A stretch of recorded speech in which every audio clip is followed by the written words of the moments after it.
কল্পনা করুন এমন এক মরুভূমি যেখানে বিশাল বিশাল পাথর নিজে নিজেই তার জায়গা পরিবর্তন করছে। এমন কিছু জায়গা আছে যেখানে প্রকৃতির নিয়মগুলো যেন কাজ করে না। আজ আমরা এমন এক নির্জন মরুভূমির কথা বলবো যেখানে কয়েকশো কেজি ওজনের পাথরগুলো নিজে নিজেই মাটির উপর দিয়ে মাইলের পর মাইল হেঁটে বেড়ায়। ক্যালিফোর্নিয়ার ডেথ ভ্যালি নাম শুনলেই গা ছমছম করে ওঠে। এখানে অবস্থিত রেস্টেক প্লায়া নামক এক শুকনো হ্রদে দশকের পর দশক ধরে বিজ্ঞানীরা এক অদ্ভুত ধাঁধার মুখোমুখি হয়ে আসছেন। এই পাথরগুলো কিভাবে নড়ছে, কেউ কি এদের ধাক্কা দিচ্ছে, নাকি এর পেছনে লুকিয়ে আছে অন্য কোনো জগৎ? আজকের ভিডিওতে আমরা এই সিলিং স্ট্যান্স এর আদি অন্ত সব জানবো। ডেথ ভ্যালি উত্তর আমেরিকার সবচেয়ে নিচু, শুকনো ও গরম স্থান। এখানকার তাপমাত্রা গ্রীষ্মকালে 54 ডিগ্রি সেলসিয়াস পর্যন্ত উঠে যায়। এই উপত্যকার উত্তর পশ্চিমে অবস্থিত রেস্টেক প্লায়া, এটি প্রায় 3 মাইল লম্বা একটি শুকনো হ্রদের তলদেশ যা একদম সমতল। 1948 সাল থেকে বিজ্ঞানীরা এই পাথরের রহস্য নিয়ে গবেষণা করছেন। তারা দেখছেন এক একটি পাথর প্রায় 320 কেজি পর্যন্ত ভারী হতে পারে। কোনো পাথর প্রায় 1500 ফুট পর্যন্ত পথ অতিক্রম করেছে। এই পাথরগুলো নাড়াচড়া আজ পর্যন্ত কোনো মানুষ সরাসরি নিজের চোখে দেখেনি। তারা শুধু রেখে যায় তাদের চলাচলের দীর্ঘ চিহ্ন।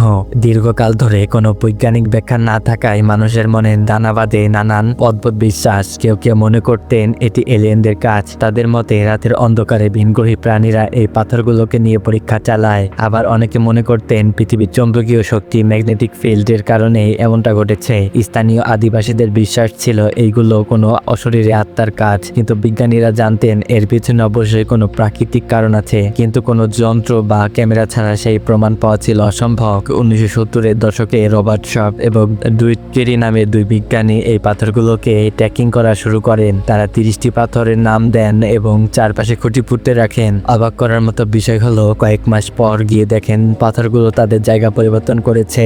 দেখা গেল পাথরগুলো সবসময় সোজা পথে চলে না, কেউ ডানে ঘোরে, কেউ বায়ে, আবার কেউ একদম গোল হয়ে ঘুরতে থাকে। কিন্তু রহস্যটা সেখানেই রয়ে গেল। কোনো ঝড় বা বাতাস কিছুই এত ভারী পাথরকে সরাতে পারে না। উত্তর ছিল না এটার, কারণ ওই মরুভূমির বাতাস এতটাও শক্তিশালী নয়। অবশেষে 2014 সালে রিচার্ড নরিস এবং জেমস নরিস নামে দুই ভাই এই রহস্যের পর্দা উন্মোচন করেন। তারা জিপিএস বসানো পাথর এবং টাইম ল্যাম্প ক্যামেরা ব্যবহার করে আবিষ্কার করেন এক অভাবনীয় সত্য।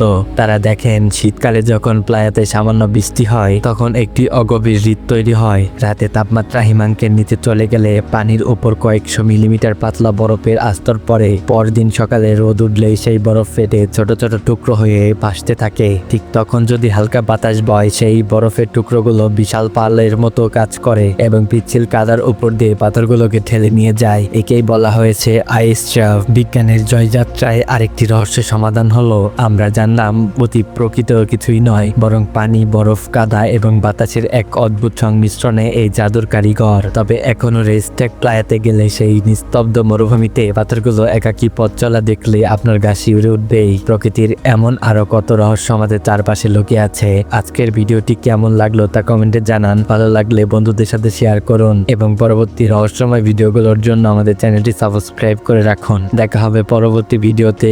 আজকের মতো আল্লাহ হাফেজ।